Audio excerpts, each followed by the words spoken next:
waiting for my dear friend to come join us. Hello, Choma.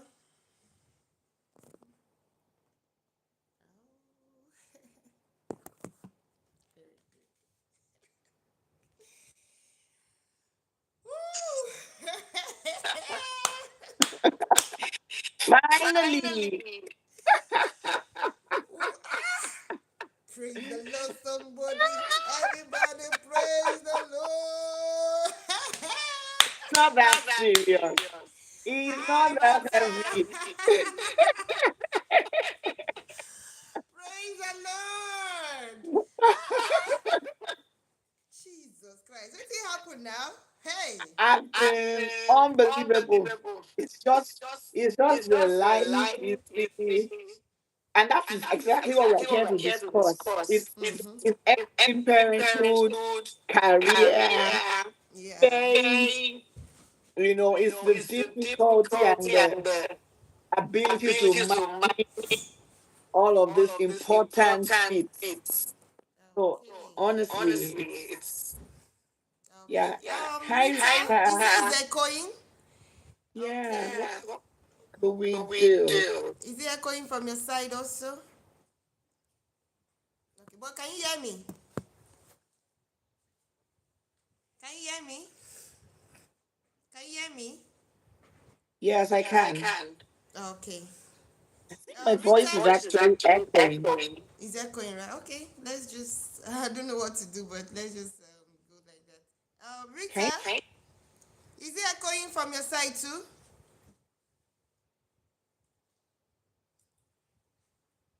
You can hear me now. Yeah, yeah. Or should I do it again so that maybe it will be clear? Is echoing? Okay, from our side. It says echoing from our side. Yeah, that must be me. I think it's really echoing from my side. I don't know what to do. Okay, you know what? Let me end it and call again. Is it alright? Okay. Yeah, yeah, Yeah, yeah. Rita. Will it be fine so that it will? I don't know. Synchronize maybe. Well, don't worry. Let's just be going. Let's go. Nothing mega. Nothing. Okay, she said no. Okay, okay. Let's continue then. I'm so happy. No, don't even be cool. Oh, we have a special guest. Oh my God. Mute and talk after each other. Okay. Okay, Okay, so must be. okay, okay, yeah, yeah, yeah, yeah. Maybe you can meet. Okay, thank you. So it's so nice to have you here. I feel excited anyway. And please, guys, sorry. There was a little what glitch. Yes, let me say little glitch. Things happens. Yes. So please don't feel offended because I planned to do it by 3 o'clock p.m. But a lot of things. My guest was busy, and myself, these parenting things.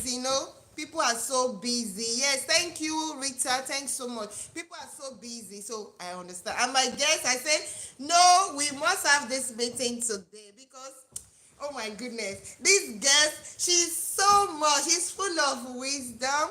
She's so intelligent. She's brilliant. She's a minister of God. Oh my God. A mother, a wife, a friend, a sister. In short, you have many, many virtues that if I start talking like this, we will not live here. She's too much. So I said, no, I must have her in this show because she has so much that she would like, she will pour to us. We need to learn. This our platform. Yes, so I need I'm to begging just God that the hyping is too much. no, So no, no, I'm no, saying, God, help me deliver. Help me deliver. yes, so yeah, something about parenting is what I love to discuss because in this our age and time, so many things happens in the world, and I feel delighted to have you because you're a mother, you're an educator, yes.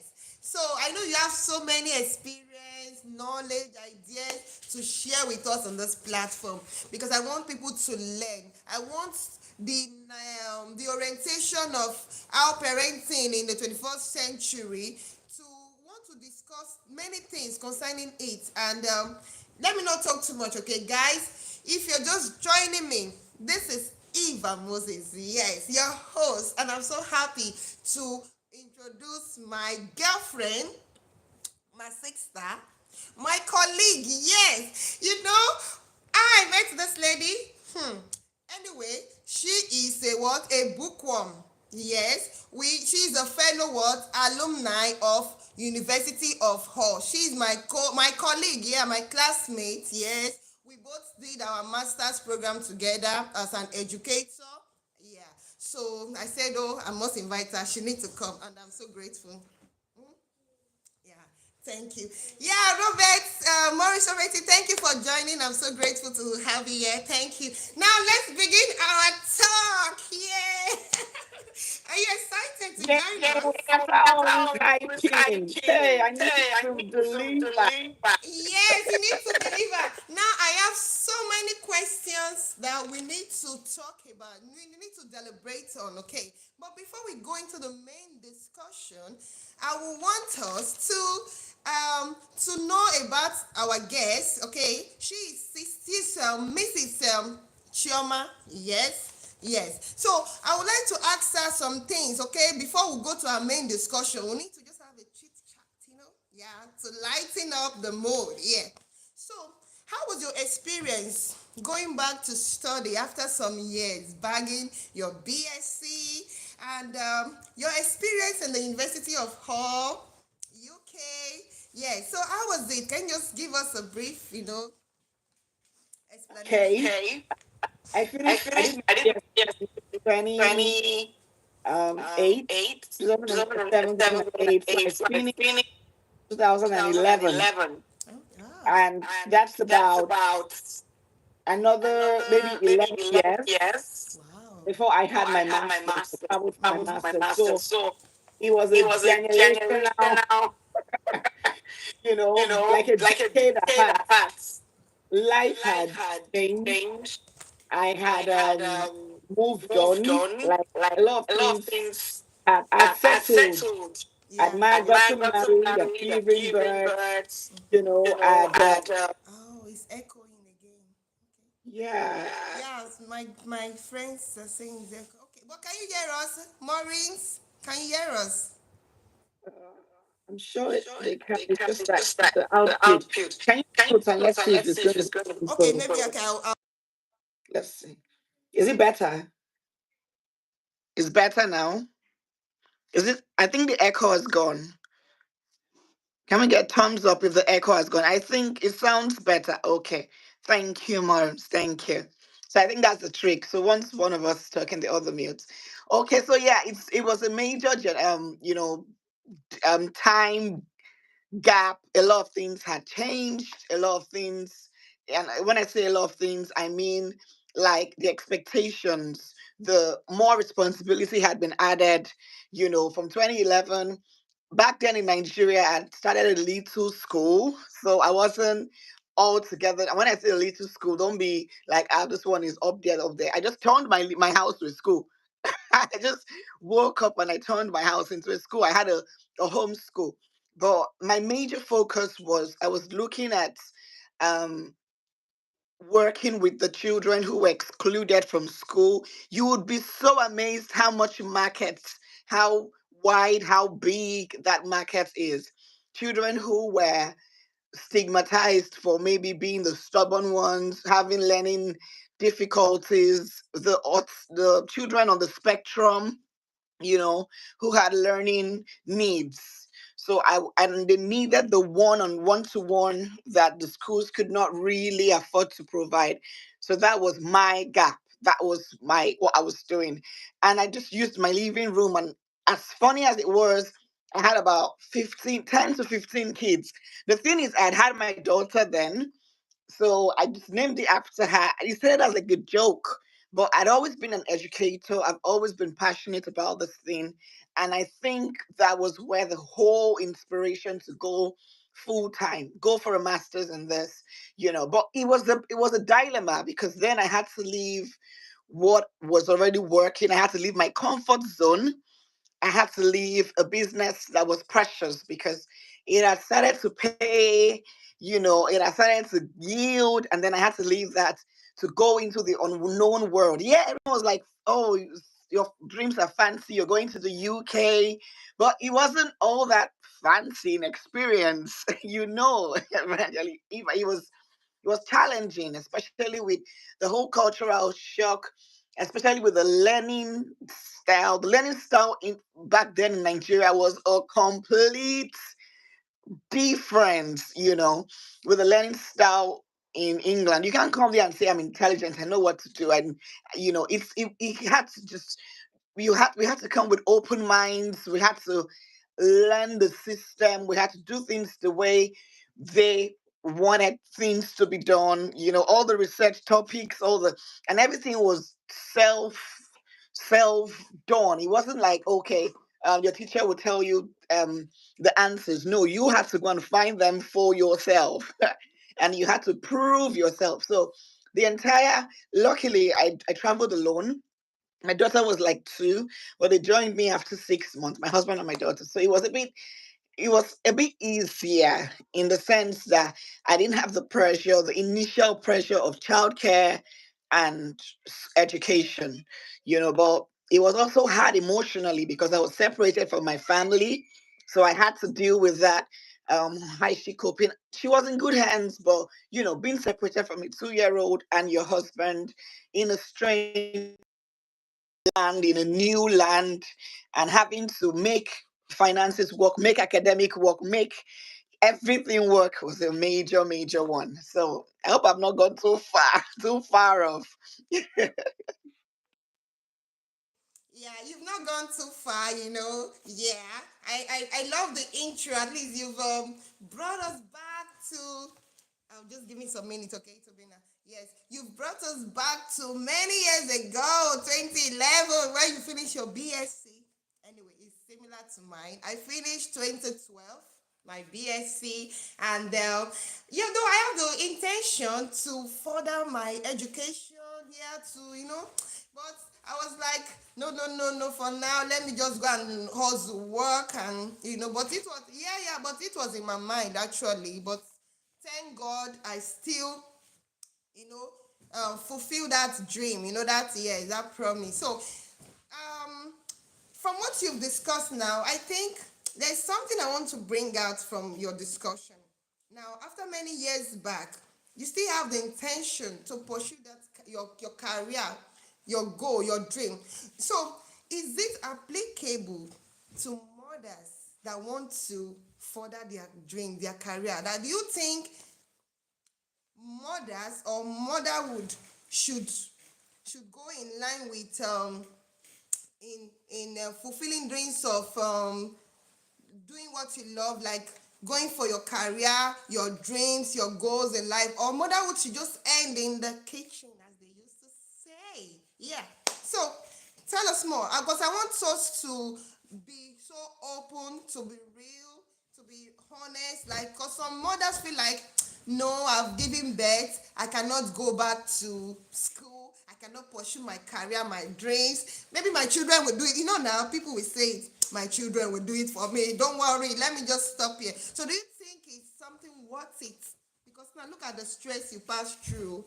When I hear me so friends, she said she left her kids 2 years old child though, because she won't go study book. I think they call her, she won't be bookworm, she won't be educator, you understand, top notch. She won't be professor, she want to dey go further. Now she left her family, her husband, her kid, you understand. She left that family life, that relationship, come dey go obodo oyibo abroad, say she wan go school, she wan go get more knowledge. So do you think it's worth it, combining those things, education, career, woman, and you have family? Do you think you should just end in that, like, take care of your family more, just be more keen to the family, to give more time to your family?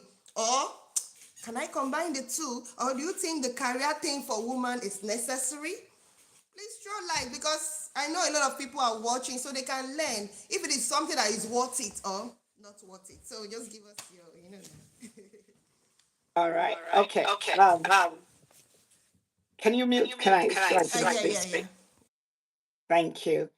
Okay. I heard today that, and I've always known that Elon Musk, in all his sayings, said that there are a crazy set of people in the world, and they are the ones who feel they can actually change the world. And they are crazy because they believe it, and then eventually they are able to change the world because they believe it. So I think it rises and falls from the mother, the woman.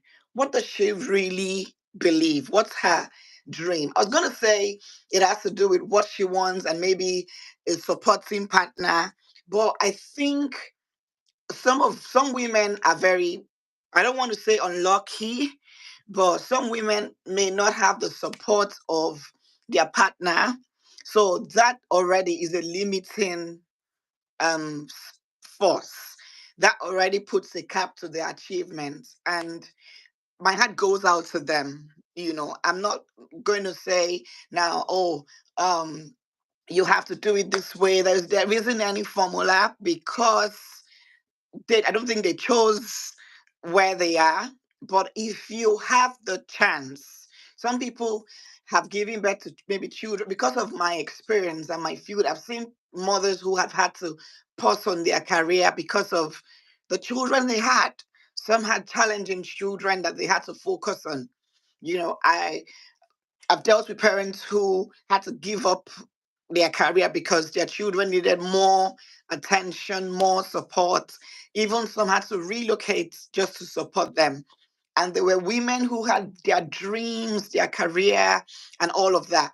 So if you have the opportunity, life has presented you with stability, that is a gift. Don't waste it. Life has presented you with the opportunity to dream, the opportunity to be able to combine your career, your family goals and your career goals. Don't take it lightly. Don't waste it. You know, go for it, and it is possible. It is always possible, even if it is a midnight school. Honestly, and the thing is that sometimes we feel like, okay, when we get married, or when you do a master's, that's it. But when you do a master's, it's another dream. You're aiming for a PhD. Or when you have, let's look at it this way, as women, we have one child, and we say, okay, at least it's one child. And then you have another child. So life would never take away. Life would always add to you. So if you can manage the little, then what you're saying to God is, don't give me more. So you are not to stop at any point. There is always a way, even if it's a distant learning, if it's online, if you have the opportunity to do it. This masters we're talking about is a couple of months, and then you can go back to what you want to do, and then you can do your research distance and all of that. But there is always a way. So it's just keep that dream alive, like a burning candle. Once that dream is alive, it may take time, but over the years, an opportunity will just spark up. How when I got the admission, I just had my child. That the year I actually got my admission, so that was 2020. So I had to defer it. That time wasn't good enough because I had just given birth and I knew I couldn't travel. I'd just given birth, and I gave birth in September. School was starting in September. I couldn't do it. But I deferred it the next year, and that gave me time to prepare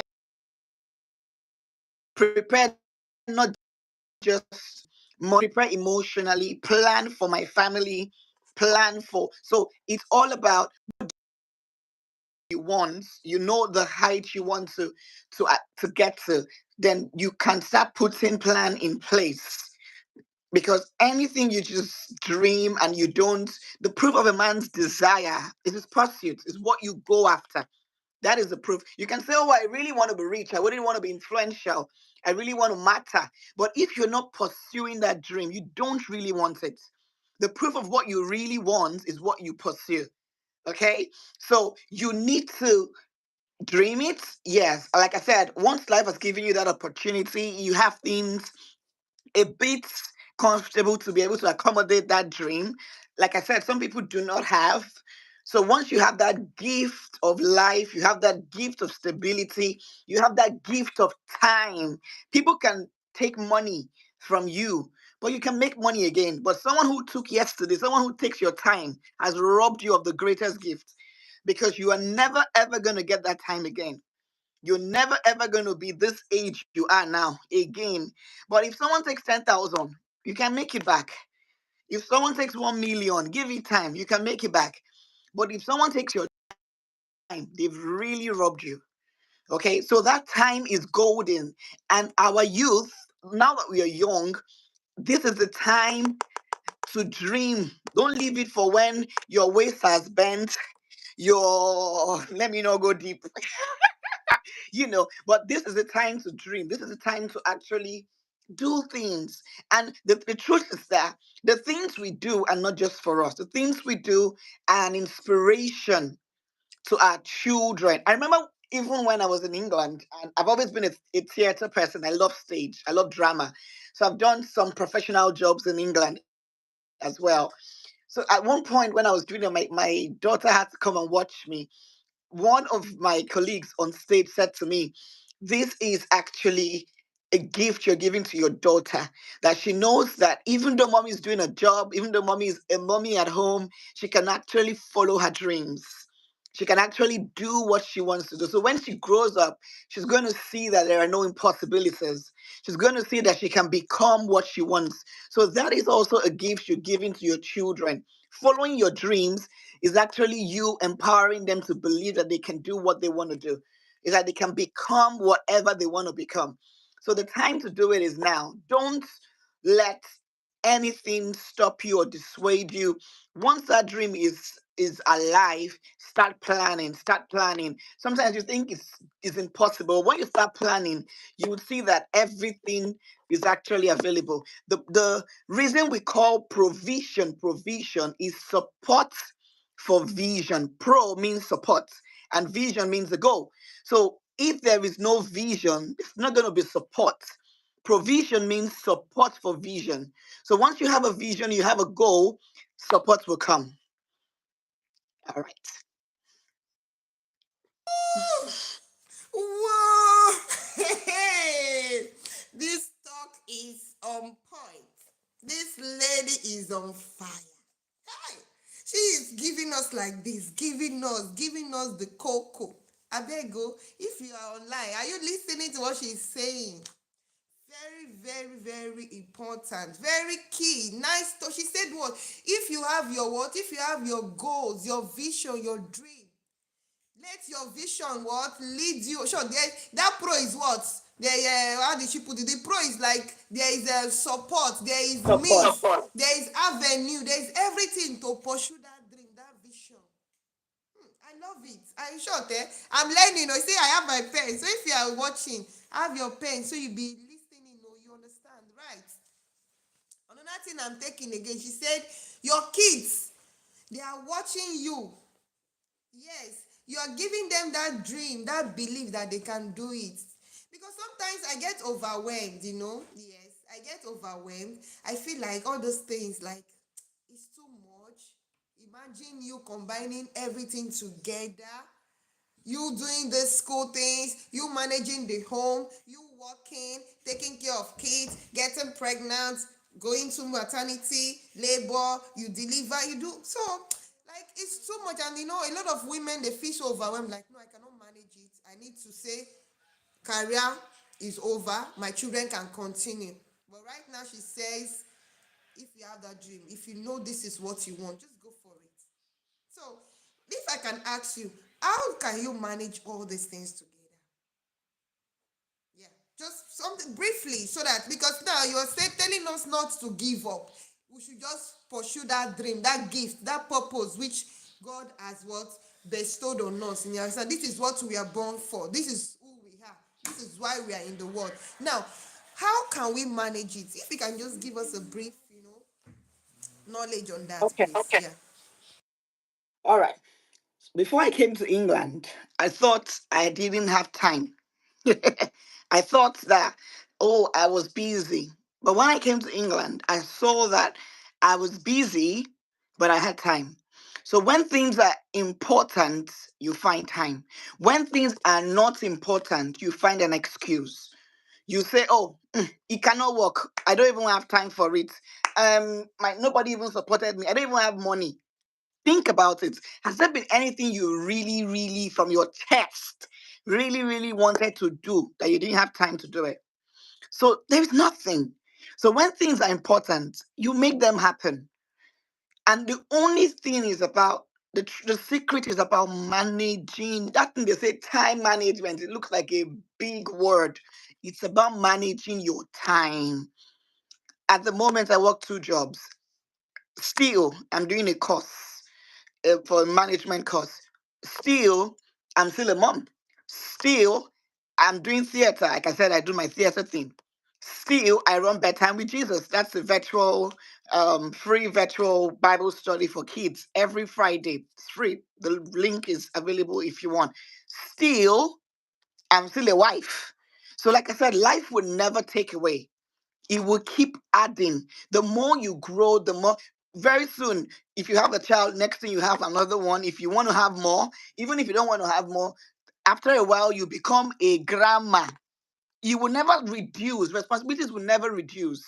And then when you become a grandma, now you now have your children, their children. Then you become a great grandma. You now have your children, their children. So life never takes away from you. And that is why capacity is important as a woman. We need to build capacity. What is capacity? It is being able to manage, being able to. So sometimes it's a little to do list. Sometimes it's like I tell my husband sometimes, he said he's not sleeping well, he's not sleeping well. I said, because you are only focusing on, he's doing a data course, and that's all that, he's, and then he's still doing his job. Of course, his sleep is suffering. But I said, when you come back and then maybe you have 5 hours, do you know if you take the first hour to sleep, you set an alarm, you wake up, you use 2 hours to do your course, you'll be more effective. And you would feel more achieved because you've been able to do this, you've been able to sleep, which is important. Your brain is rested, your brain is more energetic, and then you're doing the course, and then after the course, you prepare for work, and then you still turn up at work. So it's about apportioning time to those things that are important to you. That way you look back and you're ticking goals, you're ticking your achievements.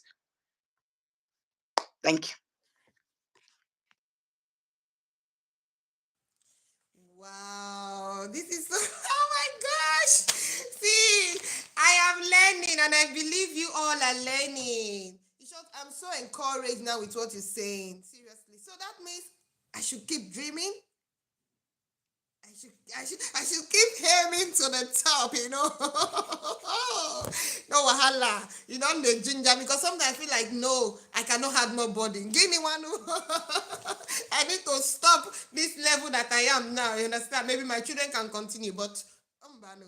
Choma is saying you can actually do those things you intend to do.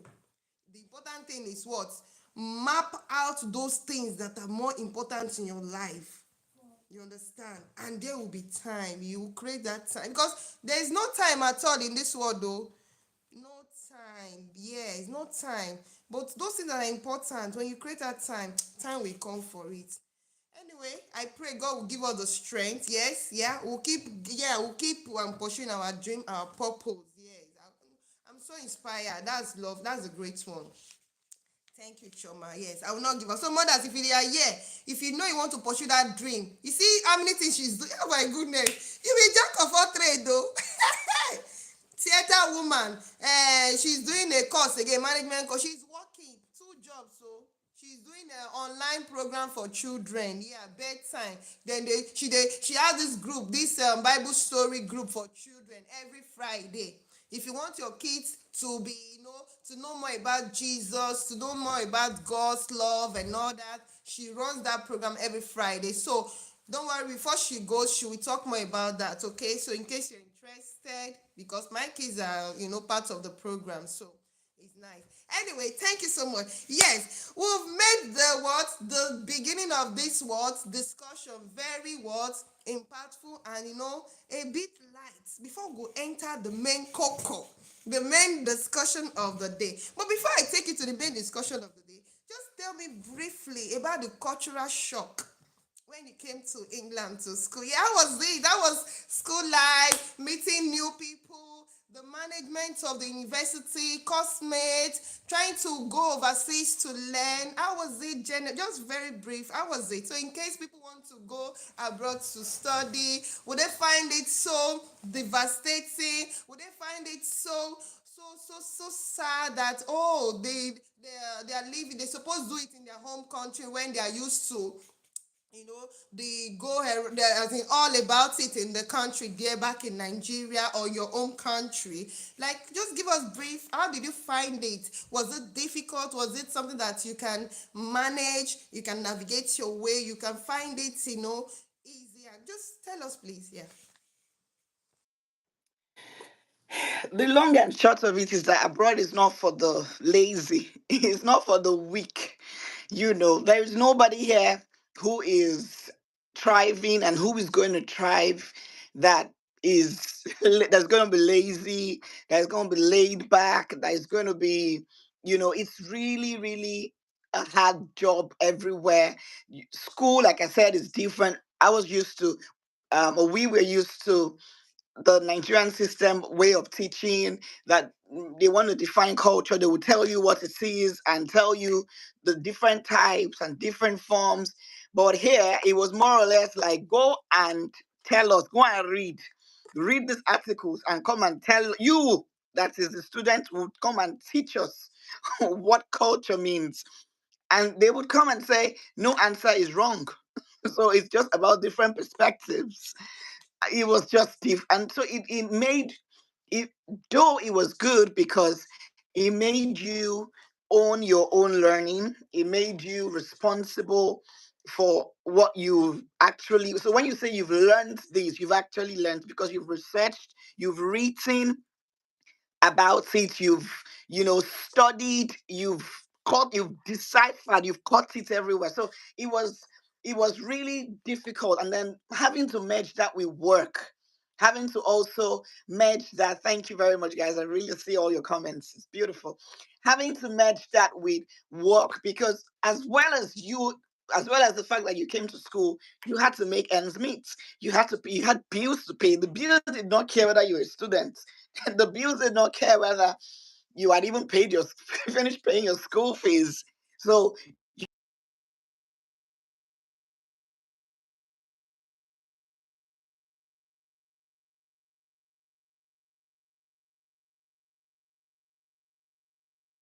I first courses and I had 55 and 50. I saw myself very close to F. Anyone would say, maybe you pass, you shall pass. But that means that you are closer to failing. you are, and once you fail, it's like a death sentence. Because where do you want to start from? Is it to pay new school? You've not even finished passing the one. You've not. God, you don't want to know. It was just so I had to sit up. So I had to take my academics more seriously, as well as still work, as well as still do courses to improve myself. So it was just a lot.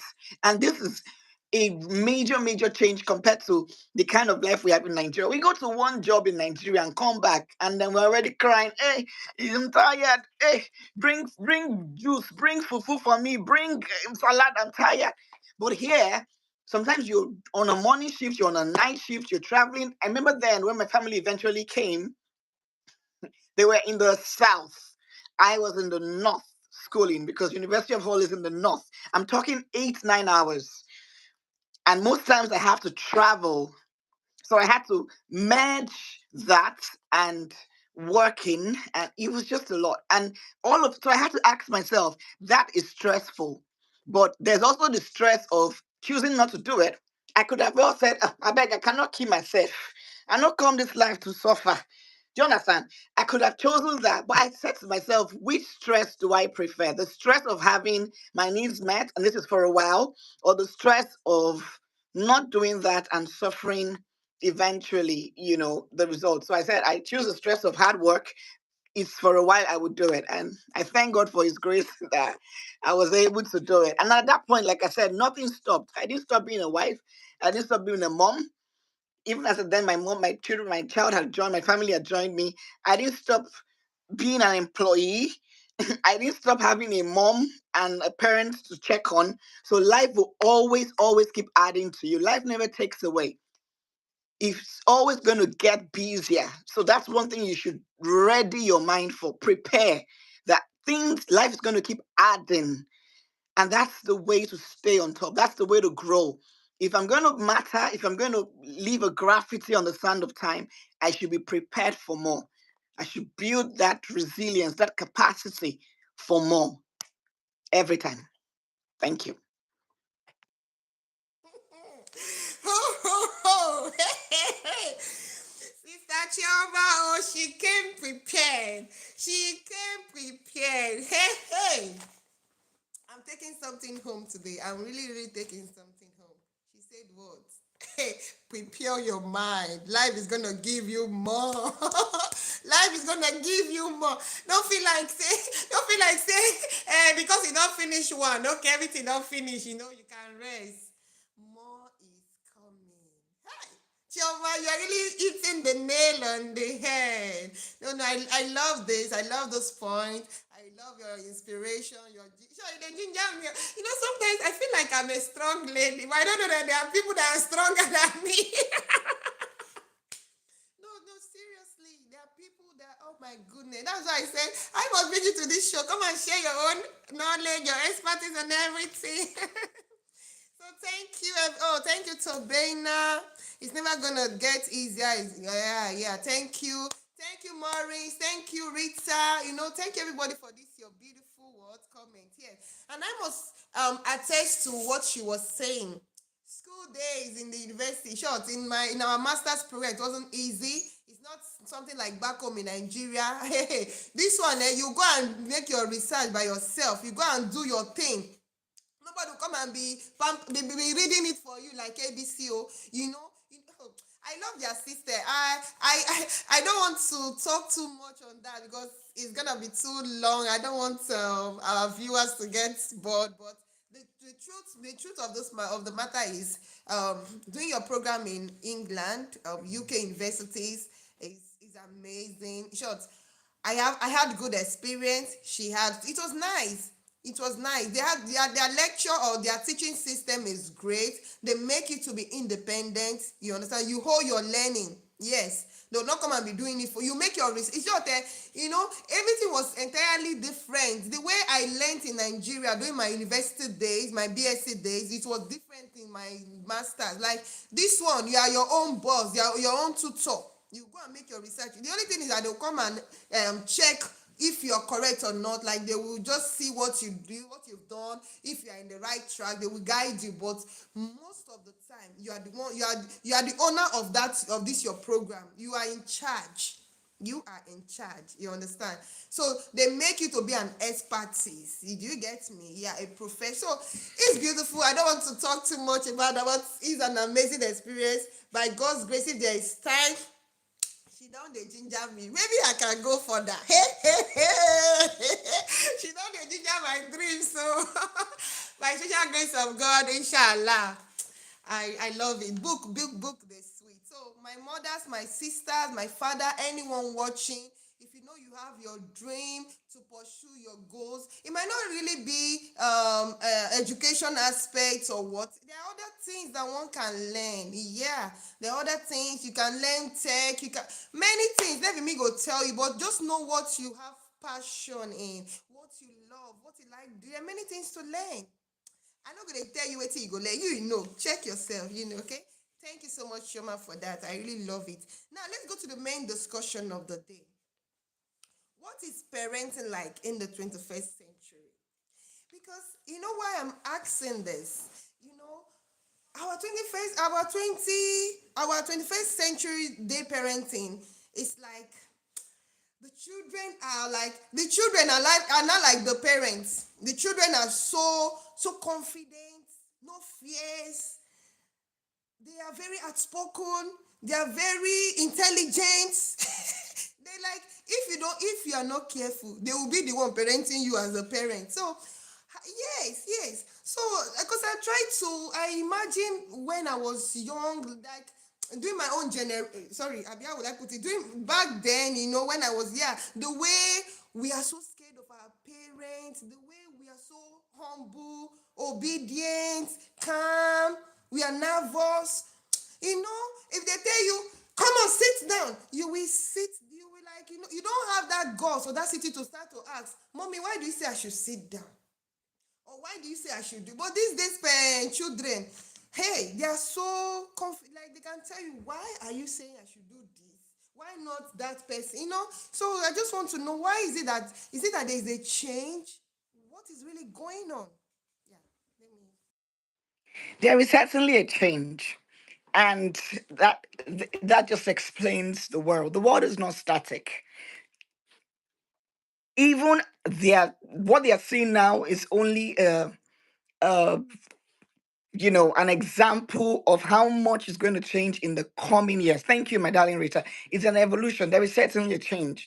You know, our parents had stricter parenting. That's one thing we cannot take away from them.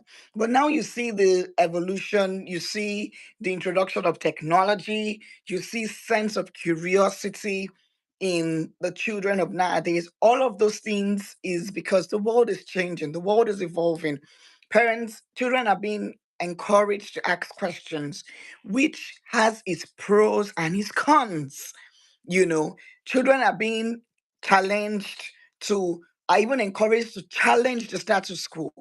Children are being given a voice now, and that voice is going to be threatened or experienced by the parents first, before the outsiders, before the parents, before the society. That's why they say charity begins at home. So everything that is happening now is not a demerit. It just explains, because the world is moving, times are evolving. The way we see our parents as old school, that's the way we are already old school. That's the way we are going to be old school as our children continue to grow. So how do we parent in the 21st century? Let's hit it. The first thing we should know is that we cannot parent a generation we don't understand. We cannot lead a generation we don't understand. We need to understand all of this. We need to understand the presence of technology, the presence of communication, the presence of the IT.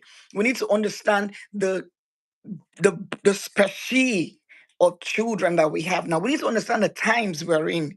We need to understand their challenges, because sometimes we feel like what we are dealing with, or what you think in your heart, is what their challenge, what their needs. Maybe it's food that is their need, or a fine clothes that is their need. No, the needs of children now are emotional intelligence. That's what is going to set them apart in this generation.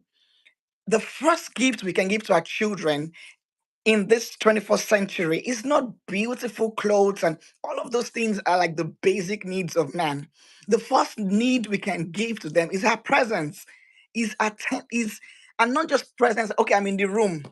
No, sometimes we are sitting with them. I sit with my daughter.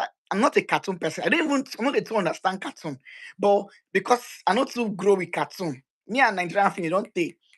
But when I sit with her, I'm looking out for words that I do not align with the values are set of beliefs, isn't it? And they are passed on by either parents or media or friends. And our attitude is the way we reflect our values. So the values that I have, that we are intentionally passing on, my husband and I, to our children, when we've talked about it, the first thing is that as parents, part of your presence is you must talk, you must teach. Society is talking. There are many voices in their heads. There are many people trying to sell a mindset, trying to sell an ideology, trying to tell them this is the way it should be done. So you, as your main role as as a parent, is direction, is guidance, is this is the way. This is the way to go. So sometimes, because they are children, foolishness abounds. They may be sleeping. They may be, most times when when the children are even rude, it's a test. We as parents must give our children the gift of boundaries. All of those things are things that we inculcate in them before they grow out of our cubicle, our umbrella. And then when they go like to university or start leading their own lives, they are all empowered with, oh, this is the way we do it. Oh, we don't talk like this. Oh, this is the way we should sound. Oh, this is the way. So there is, there's something that left the world and people did not notice, and that was shame. That shame left left the world and nobody noticed, you know. But our children have a sense of identity. All of those things are what parenting does. There is no formula. What if you asked me to summarize it? I would say the gift of presence, your attention. You must make. It's not enough to say they will know what to do, or he's a good boy. He's a good boy. He's a good girl. Is what? Have you taught him how to respond to that situation? You must make story time, discussion, Va- there must be a time every day, or at least every in a week, maybe twice, where you spend time teaching.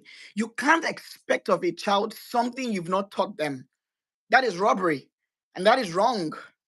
So you as a parent and as a 24, like I said, you can't lead a generation you don't understand.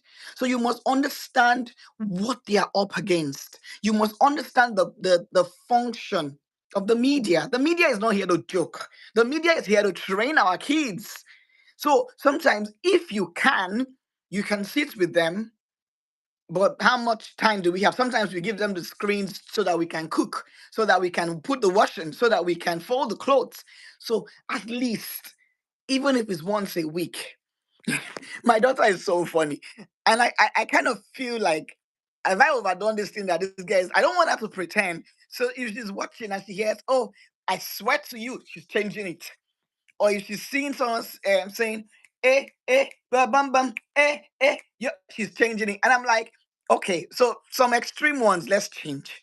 But the ones that are not too extreme, let's just know that this is wrong. Because we're seeing one can watch. If you change the OTV, there's nothing. So the ones that are like maybe someone just uses a rude word, not a bad, extremely vulgar. Maybe someone was just rude, I would just throw in, that's not very polite. That's not really how we should talk. And she goes, yes, mommy, that's really wrong. So all of what are we trying to do? It's beginning to form her manners, her attitude. She's beginning to know what's acceptable. You know, I can go on and on, but because of time, let's just keep it at that. Our presence, guardians, we need to provide direction. We need to provide, and it's not just in food, in clothes. Those things are charity can give it. Charities can provide clothing, but charities will not train our children. And sometimes we're quicker to correct, but we're not interested in teaching. We teach when the child has done something wrong. That's called learning in the milieu. Sometimes we seize opportunities like that to teach something, and it's golden, it's important. But most importantly, what is going to really really shape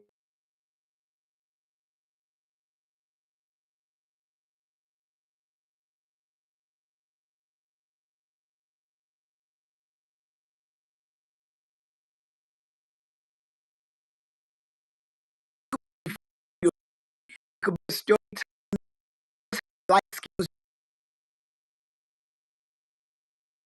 There's another special thing that I do, my husband and I do.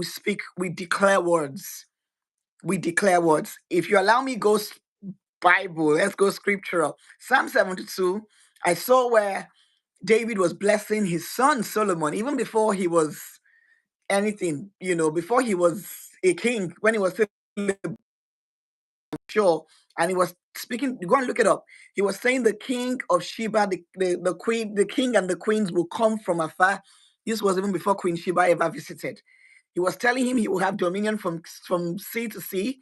He will rule. So those words don't die. The words we speak over our children is framing them. It's like those words are determining what their attitude, what their future is going to be like. So even if it's once a week, spend time speaking on them and then teach, teach, teach, teach, teach, teach. Thank you. Hey, Sister Chioma, oh, she came prepared.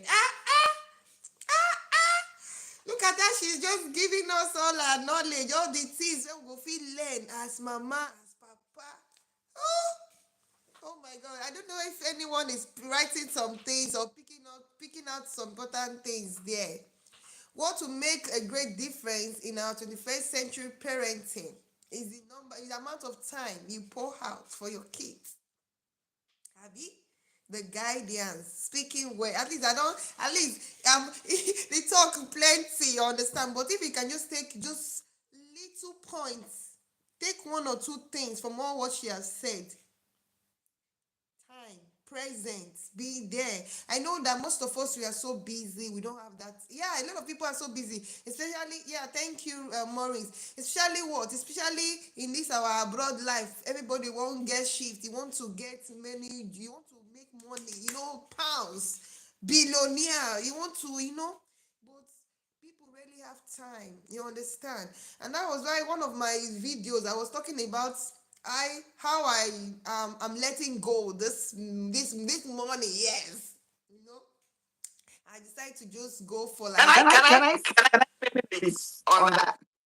Sometimes it's a bit difficult, especially when you have bills to pay. So I saw that it was almost impossible to do my daughter's now. So what I do is I do it on our way to work. And that was the way it was effective, because every time I always feel bad that I'm not doing this thing. I buy book, I don't get time to even, I'm not. So I knew that that drive to work was enough. So sometimes it's even on your way to that work. And like I said, when something is important, you find a way. When it's not important, you find an excuse. So on the way to work was what has actually been effective for us to talk, for us to do that devotion, and for us. And then I asked her, so what, and it's not just about the rules, the theory, the do's and don'ts, because the children are questioning this thing, they are asking. So it must relate to their everyday life. You must paint scenarios, and so the resources, it could be that 10, 15. I'm talking about a 4 or 5 year old. It could be that 10, 15 minutes that you're drilling it in. But once that there is that consistency, you would see the difference. You would surely, surely see the difference. So much. Thank you so much, Chioma. Chayoma, yes, man. Anyway, I don't let me not be rephrasing our talk or be making it to elongate it because we don't have much time, but I think a word is enough for the wise. You just speak the important. Yeah, Sister Maureen says she totally agrees. Declaration of word is very important to to speak on our kids every time. It builds their confidence. Short, word is powerful, as you said. Yes, yes, because it helps. It build their confidence. If you speak positively to them, it makes them. They'll feel it. If you speak down on them, it helps. So you're very correct. Teaching and so many things. Okay, thank you so much, Tobina. Just stay. Okay, I'm busy. I'm doing an online meeting, so please don't. I'm sorry, please. Okay, anyone that is watching. Thank you, Choma. Yes. So now, from all you've said now, do you think there's a great difference in during our parents' time and now? Because I find that I don't know if the rate of immorality is much now compared to I don't know. I'm just like from what I've seen. Okay, look at these recent happenings. This I don't know if you heard it. This what are they calling it? Those issues, the immorality is plenty, but let me just use one as a case study. This guy that butchered this lady. What is this current thing going on now? This talk, a young guy can just sure maybe it has been there, but from the interview they asked that guy, if you I don't are you can you hear me, Choma? Do you understand what I'm saying? Yeah. The interview they asked the guy, do you feel remorse of what you did to this young lady? He said no. No. Oh gosh. No. So that is part of what I'm trying to say. Like, no remorse is sitting in your action, in your behavior. That's just an example. You butchered and slaughtered somebody like meat, like whatever. Apart from that one, so many immoralities going on in the world today. But unlike that time, people are very scared to go out and do things. You have the fear of, oh, my parents, or the society. Society will be against me. The values then was like top notch. People are scared to do things because they want to what? And keep that value to top notch. You understand? Respect, culture is there. But now people don't care. The things that was not normal before is now what? Normal.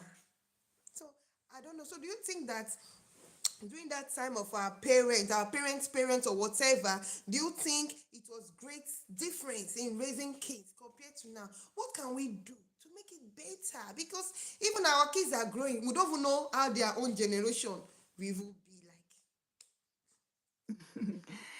It's the same thing we've talked about evolution. Everything is evolving. Crime is evolving.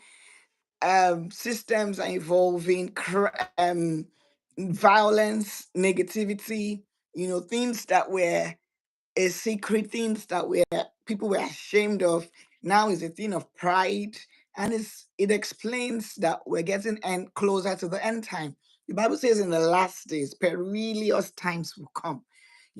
So the same Bible says that darkness will cover the earth and gross darkness the people. So imagine that everything people are going through is interpreting scripture. It's not anyone, there is no and it's everywhere. Everyone has their share of it. Some people leave their countries and come to the Western world and see that they even have more battles. Some people travel to Asia, they find their battles there. They go to Africa, their battles there. They go, if it's not crime is the even the westernized system or westernized style of doing things, parental styles. A lot of parents are not present. A lot of children are coming from broken homes. A lot of children have had to give to drug and alcohol, to vices from an early age. They've had to survive through crime. They found their own attachments. They found their own ways of survival. So all of these things are impacting on the society, they're impacting on the community. So it's only going to get more intense. It's there's nothing we can do. We live in the world. Some people have resorted to homeschooling. I appreciate it. I wish I could do it, but they're going to mix up in one way or the other at some point in their lives. So I think it's just the answer is preparation, is what you do, is how you cook. Let's say you want to serve a if we like African women that like to serve big meats. Sometimes we've come out and you've cooked maybe a pot of soup, and eventually you notice that the meat did not really get done. You would not be keen to serve that plate, to serve that pot of meat that is not well cooked. Or maybe you're cooking a meal like beans, or even the like very delicious rice that most of us do. We only want to present our best meals. So our children are like the food we're cooking. So it's what we do in the home front that determines. My daughter is black because I'm black. I'm not married to a white man. She's not caramel. She's black. And then she's come back home and she said she's schooling in England and said, "Mommy, why is my hair not long? Why is my hair kinky? Why am I not white? Why did I say, eh?" So I thought. I brought out power statement, 7 power statement. First, I am perfect the way I am. My brown skin is beautiful. I showed her different African successes, from the Chimamandas to the models to the footballers. And I told her she can become what. So that's every chance is a teaching chance. Every chance is a preparation chance. So all of these things, number one, work on their confidence, that emotional intelligence. A child is not trying to be like another one or trying to be who she's not, because all of those things give room for bullying, give room for influences. So like I said from the start, we it's the world we live in, and we must know that our children are supposed to be like arrows in our hands. We're supposed to sharpen them. The home is like a like a making room where we prepare them for the world. And we can't prepare them if we're not even aware of those challenges, if we're not even aware of this battle. How can we prepare instruments for war that we are not aware of? We'll be preparing arrows when what we need are bows, you know or preparing knives when we need scissors, because we need our cutting edge to be sharp. So it's understanding that this is the world they are in. We can't change we can change the children. We can change the world one person at a time. And the first person we have a calling to is the ones God has given to us, the home front, the children that God has given to. That's the first assignment we have. That's it. Wow, Choma. Thank you so much. This is so amazing. Because what I'm taking now is the what? You cannot just change the world. Things are evolving.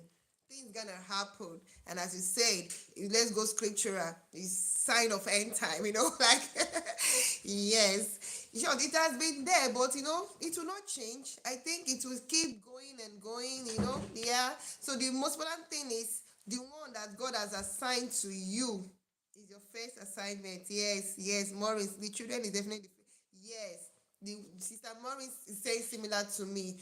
The one that God has given you is your first assignment. It's the one you should work. In short, hold that one, hold and well. You understand? As you say, it's an arrow. Is your this, is your that. Let it be what? Be guided, be protected. You understand? So that when that child goes out to the society, that child will overcome the society, not the society to, you understand, society to now scatter that person. No, so we need as a parents do our own part by working so hard on our children so that they will not be influenced, by the world. Thank you so much. I will not want to expatiate on that. But if you don't mind, I have just 3 questions to go. Please, we're gonna make you just go because I know we are so busy. Yeah, even myself, I'm busy. I need to go back to and take care of the family. You understand, and you too. But I know we'll not have the time again to do this meeting. Or do you want me to invite you? Okay, we'll just summarize it. Okay, we'll just summarize it now. From what you said, yes. Let me not make the question too big, but I'll just pick a little point from it. Do you think social media is influencing, from what you've discussed now, if social media is really influencing this negativity going on in the world, like the morality? Do you think social media is, because social media can be good and bad, but is it doing more harm than good? Yes, just quick. I don't I think don't it's think doing it's more doing more harm. harm. I don't think it's doing more harm. The It's a tool. Technology. If I put social media on the technology, and answer it once. Social media technology, AI, everything we want to call it, is a tool. It's an instrument. What determines? Think about a knife. Is a knife a bad thing? No. Without knives, how are we going to cut trees? How are we going to cut our meat? How are we going to cut our vegetables? But that same knife can be used to fight. That same knife can be thrown at someone and the person gets in trouble and the person gets hurt. So, social media technology is a tool. It only depends on how it is used. We can look at lots and lots of the advantages that technology has brought out in this day. Children are more aware, even though there's a problem with connections and social inactivity. A lot of the world is connected. We can sit in Africa and we're touching the world. We can sit in England and we're touching the world. So all of those things, the career opportunity, data scientists are cashing out big time. The exposure, no, there are no excuses now to learning. No one can say, I don't know. That's the answer of a lazy man, because it's right in your hand. You only have to Google it. Sometimes you don't even have to even type. Just say, Siri, what is the time? What is the time in North America? And it gives it to you. All of those things are the beauty and the advancement of technology. So imagine we didn't have that. The world is going to be quite dark without it. So again, the answer is balance. We need to we need to educate our children. I think the first thing is being able to, sometimes we let it own us. We let it determine.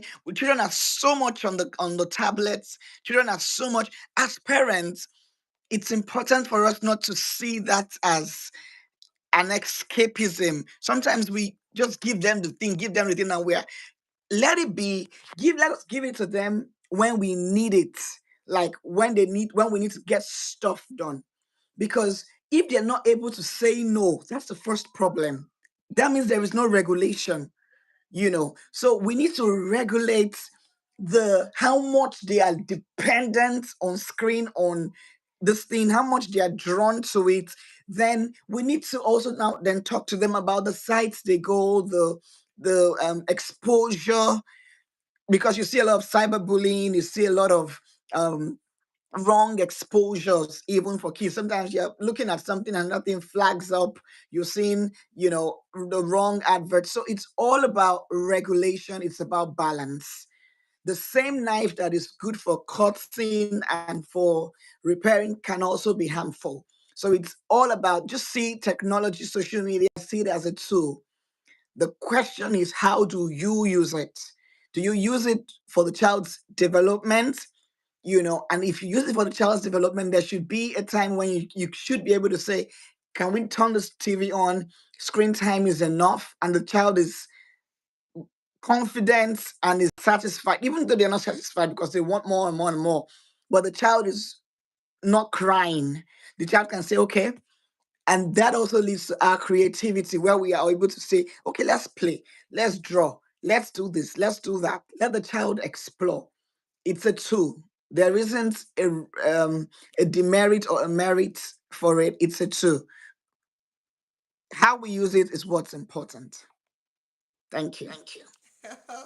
Great, great. Nice answer to that. I love it.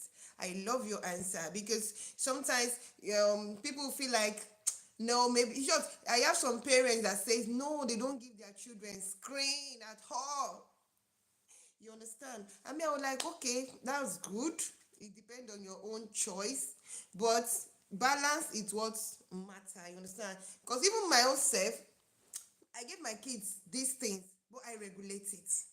It shouldn't be over you. Like you should not get, over your head. You cannot control yourself because sometimes it controls. So it's all about balance. You planning it. You need to do more of activities than the screen. That because a lot of things can be learned there. It's there too. You can learn good, you can learn bad. You understand? You can so many things. Social media is reflecting both positive and negative. Yes. So you just have to be careful on how you go about it. So I think balance is the key. How you balance it is what matters. Okay. I love that one. And some people even say that they don't give their kids screen during the weekdays. It's only weekends. Do you agree? If it If works it for works them, for yeah, them? if it works for them, because some people want them to focus on their academics and all of that. And if that helps, why not? And then they use the screen as a reward at the weekend for a job well done. So the kids know that, okay, I get this after I've worked hard, I've done all my assignments, and I can relax during the week with it, which is good. It's just about how there isn't any it's not cast in stone. There isn't any formula. If you want to do 30 minutes in a day, or you want to do weekend, or just what works for you, that is the call. That is the answer.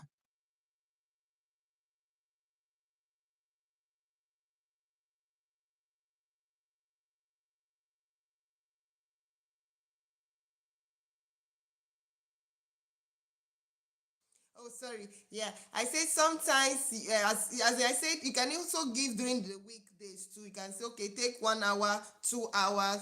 Let the parents relax, do one or two things. So, but the thing, I just balance it up. Okay, and yes. So similar to the question we asked next, that means in the school, in school system now, I think technology is beginning to become the teacher. Like we the teachers, we don't do more of the work anymore. Like we don't do more of the teaching. We don't engage with the kids, with the children learning. It's like, because of what I've been saying so far in this present generation, or in the school system now, technology is becoming to be what they used to like. You just put that TV on, put the computer here, children be watching, be learning. The teacher doesn't do more. Do you think it's something that is do you think it's something that is doing great thing now in teaching? Because now let's talk about we as education and educationists now. Do you think it's something that should be encouraged in the education system? Because I remember when I was teaching back then in Nigeria, this technology of a thing, though I understand it's not an advanced environment, you understand, advanced country, yes, but this one-on-one with the students, you understand, this active communication, this engagement, this creativity, this, you understand. Okay, now let me give example. Children, all these early years now, sometimes remember when I was teaching, I will be singing to them, they will be listening, we'll be doing some kind of activities, play, the engagement was so great. But now the screen is now like they will just put the screen, teacher can relax, and the screen will be doing the function, doing the work. So I don't know, is it something that should be encouraged? Is it doing, and they say screen time, too much screen also is not good. Do you think it's also affecting learning, or is so? As an educationist, let me hear your own opinion about that. If it's what is good in this century, that this 21st century of education, or is spoiling the whole system now. Yeah.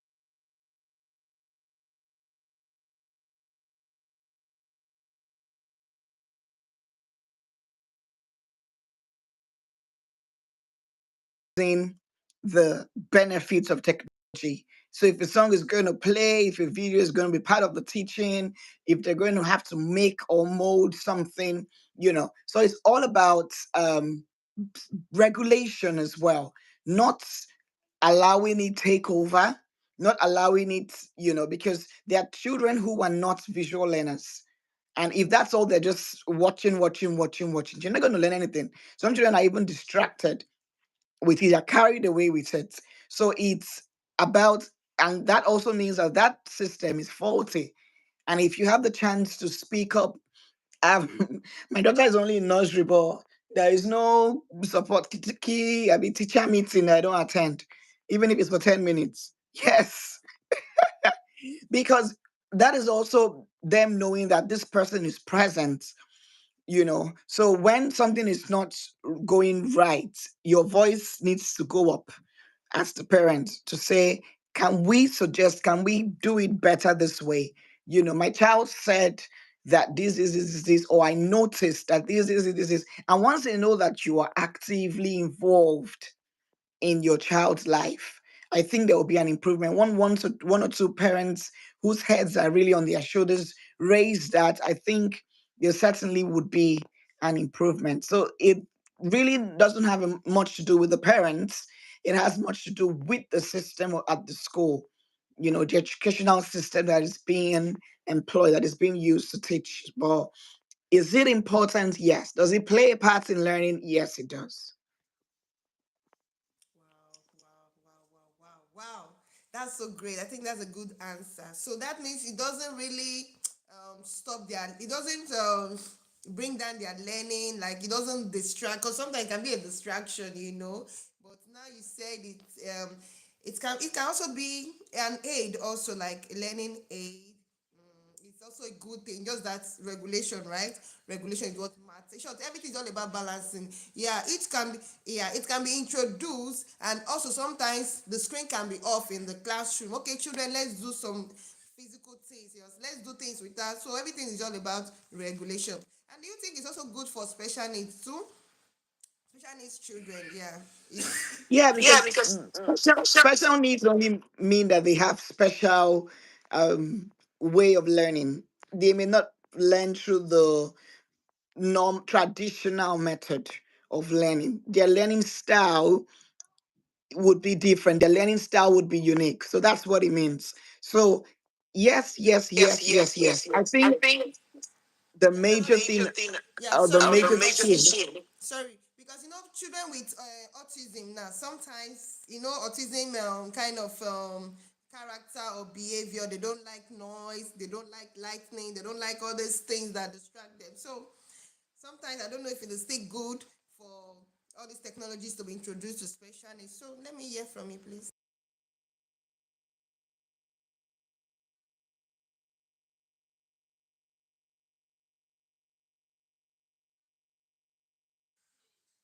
I cannot hear you, Choma.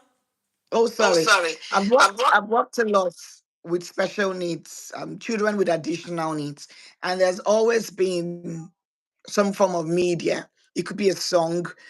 What is important is the volume, the brightness. Sometimes they pick on the songs because they're so gifted, they're so intelligent. They pick on the songs or the videos that you show them, but it's for them. What is important is not just the video. It could be a 5 minute starter, and then you carry on with the class. For them is how you connect with them, how you're able to speak the language that they understand, how you're able to be patient with their learning. Even though they may not be looking at you or maintaining eye contact, of it may look like they're not focusing, but they are, because their learning style is different.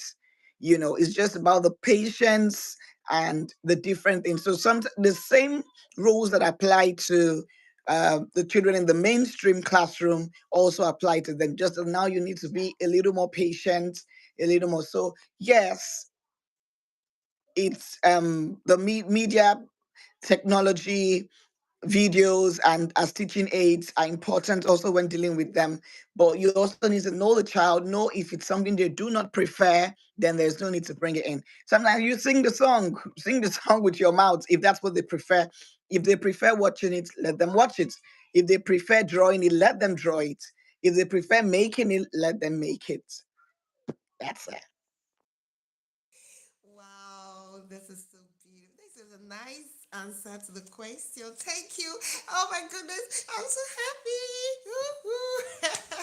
Thank you so much. You sure you gave good answers to all the questions. And lastly, before I let you go, we are coming short. We are in the last part now, the conclusion, because we have talked so much. So what kind of resources or platform do you think can help us raise great children, godly children, respectful children, children of our dreams, of the 21st century children? Yeah, what platform, what resources, what do you think we can do more so we can support these children, you understand? And they will be great assets, values, yeah.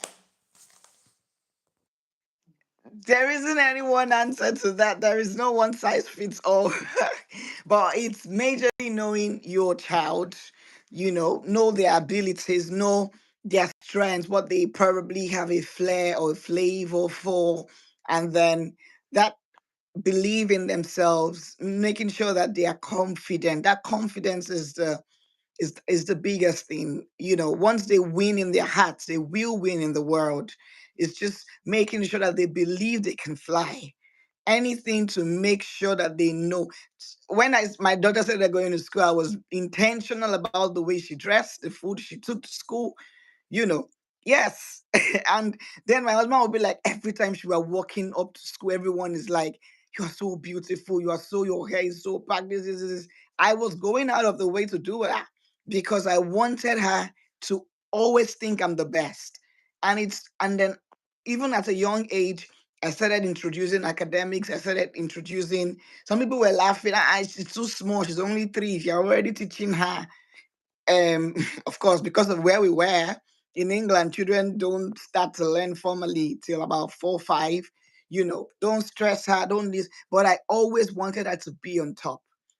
It was a goal, and I knew when she went for sports, I would prop. I wouldn't put so much pressure. It wasn't a thing of you must win or don't come home. No, it was you can do it. You're the best anywhere. So she would come first, and I'll be like, "That's my champion. That's you." So it's just that being intentional. When you're intentional, it's like baking. If your recipe is like the people who are not present, your cake will be like theirs. But if your recipe is different, your cake will be sweeter. So it's when you're intentional with that cake, that is your child. Now with the recipe, you're adding a little flavor. You're adding. I don't want it to be sugar. You're putting the right ingredients. Your cake will come out differently. So there isn't any one answer. There isn't any one size fit all. Is every child is unique. Every child is different. But we need to be intentional as parents. If they need and that's what equity means. Equity is not giving everyone the same resource. It's giving everyone what they need to thrive, what they need to be great. So for every child God is giving us, what do they need? And once you put in all that into their recipe, your cake will be delicious. Wow, this is amazing. This is great response. I love it. Thank you. So that means we can just do what is convenient for our kids, like what suits them. So everyone, every child is different. It's not one size fits all. From what you're saying, from your point, right? To just do what is okay for you. Okay, so that means, but there are other things, maybe resources like books. Yeah, what kind of books you think can be helping the kids? Maybe spiritual books. Do you have anyone you use for your kids to share with people watching? So they can learn also. If it is motivation, no children. I don't know if they can be using motivational books. Maybe spiritual books, some story books, or some good educational movies, cartoons. You have idea? Just tell us if you have any. Yeah. Yeah. Okay. Okay. The first thing is I have a devotional. Don't even know what the name is, but I got it on Amazon. I have a devotional for my child that we try to do every day. It's short, it's child friendly. They always tell pass the values on with stories. Then I try to inculcate hard work even from a child. So I try to see that she's doing things that are developing her. So there are days she's learning to play the piano, she's learning to swim, she's doing academic like lesson, she's learning ballet and all of that. So she has a timetable. She knows that I should be hardworking, I should be so that it's not really about. I don't think there's any resource. There are storybooks that I know she uses, she reads. She doesn't yet know how to read, but she loves to read. You know, she has time when she watches. On the screen, there is Good News Guys. They are quite good. There is Minions. They are quite good. There is High Heaven. She likes her Moana. She likes Tom and Jerry. And sometimes she says, Mommy, see, I'm watching Good News Guys. Are you proud of me? I said, I'm proud of you even when you're watching Moana. So she feels like, maybe let me make you happy because I'm doing, she calls it a Jesus thing or something. But the truth is that everything is, when you go for this, when you're intentional about this, when you go on the screen and search out on YouTube. Sometimes she's learning to draw on YouTube. you know she's practicing her ballet thing. She has like a guitar. Sometimes she's learning on YouTube how to play it. So it's about being resourceful, not just. And this year we sat down together and I said, give me three things you want to do. So that is also teaching her how to set goals. I said, we've come into a new year. What do you want to do this year that you don't know? She has a bicycle. She doesn't really know how to ride it because we've been pushing her. I said, I want to do that. I want to learn to make uh, ice lollies. I said, that's a bit of cooking. That's good. And then we said, okay, we need to read. So we made very short goals. We agreed. It has to be agreed. And then she knows that, okay, every day there's something I'm doing. So every day she tells me, Mom, what's the day of the week? What am I doing today? So she knows that I should be doing something. So that's already the sense of responsibility. Some of these things, you can also find them around you. Some of these resources, you can look for counsel, you can look for cheaper clubs that your children can benefit from. You can look for paid, you can look for family members who can teach some of these things. But an engaged child is a resourceful child, and that is going to be a responsible adult. Because if we leave them to their vices, it's like an idle man. An idle child is also a devil's workshop. Don't think it's just an idle adult. So we are going to be intentional. And like I said, we do bedtime with Jesus. So if it's free and it's for every child around the world. So if you want the link, please reach Eva. She will send it across and we'll be happy to have you. Wow! Oh my gosh, this our conversation is a superb word. It's the powerful conversation. So many things loaded in this discussion. I've learned so much. I'm going to implement some of these things you've mentioned, you've said, and I guess everyone watching, I guess you've learned because this is the essence. We keep learning every day in our life. The more we live, the more we learn. No, nobody is old though to learn. No, you understand. Even if you have knowledge, still be acquiring more. You understand? Keep learning every day. You can be from your friends, from anybody, anyone that you know have value. Draw them closer. Come and learn from them. So Chioma, I'm so grateful for your time today. Thank you for coming to talk to us. We've learned so much. It has short, it's so impactful, so knowledge. Short, eh? I don't know which English I go use again. Yeah, it's so knowledgeable for us. So because I don't learn. Thank you, everybody. May God bless you. Thank you so much, Shoma.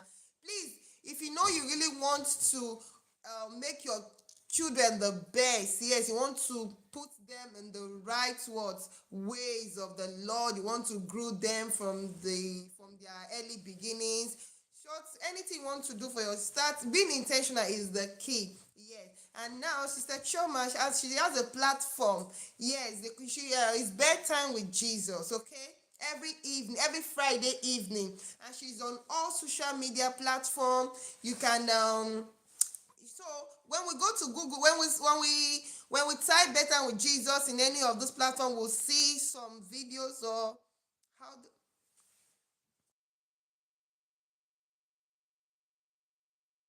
Oh, I'm sorry. I'm sorry. It's actually a Zoom link that needs to be sent for the sessions on Friday, but you can DM from any of the platforms and the link will be sent to you. And it's free. You don't have to pay for it.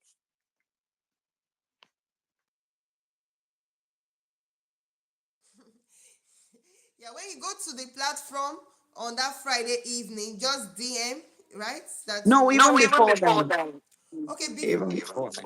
okay, before then, so okay, because I thought maybe it's just like it can be uploaded on any of the platform after the Yes, it Yes, will it be will be uploaded, uploaded, but that but would be that would the be the aftermath of aftermath it. of it. Yeah, yeah, yeah. Maybe anyone that Yeah. can't join at that particular time, maybe can go watch it. I think it will be also a good one. You understand? So we can just go Google, so we learn one or two things from the better with Jesus. Okay, but whichever, you can just join us every Friday. Okay, I have Sister Chima will send me the link. I can say, oh, you can just go on YouTube, TikTok, Facebook. Yeah, but Yeah, it's but the it's the same same link. link. It's a It's a recurring recurring meeting. meeting. It's the same Yes, link. yes, yes, yes. I really appreciate. Thank you so much for the time. It's my pleasure to have you here, Chioma. I'm so grateful. I'm so glad we made it. Okay. One love. Thank you for watching. And if you've not subscribed, subscribe to Eva Moses YouTube channel. And I'll see you next time in another amazing and interesting conversation. Okay. Love you. Mwah. Thank you so much. Thank you so much for coming. I appreciate For it. having Having me. me. Thank you Thank you, guys. guys. Yeah, bye. Thank you. Bye. Cheers. Yeah, bye. So I'm ending this live now. Okay? Yeah, have Okay. a good day. Yeah, bye. You too.